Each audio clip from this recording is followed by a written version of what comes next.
HFC 203B. Test natin. So isa to sa mga budget meal unit na meron tayo dito sa store. So FPS out of the box for this batch is 450 plus. Kaya tayo nagsama ng ng extra spring. Before kasi 500 eh. So nagsama na lang tayo ng extra spring para if in case na gusto pa rin ng client na 500 FPS, pwede kayo magpalit. Kasi quick release lang din to. So madali na lang yung palitan ng spring if ever na magtataas kayo or magbababa kayo ng FPS. So front assembly is polymer, may kasama siyang grip, may kasamang sights. And then yung receiver din is polymer. Internal parts is reinforced na. So again, kaya niyang mag 500 FPS or kaya i-withstand ng internal parts niya yung 500 FPS.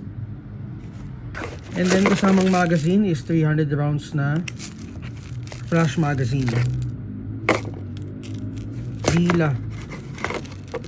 Yan, dito yung hila. Okay, so test natin. Available pala yan in color black at saka GE. And ang price niya is 9,000. And guys, okay yung hila. Para ka naglalagari. Pag sa game guys, para ka naglalagari niyan. Okay game.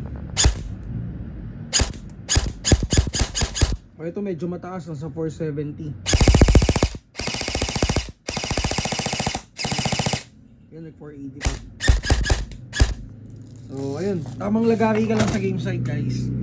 So pati yung Lonex ganun din eh. Pero guys, yung mga flash mag natin reliable yan. Okay, so again, HFC 203B. Ang price is 9,000 ha. Hindi ako nagkamali sa pagkakasabi ko.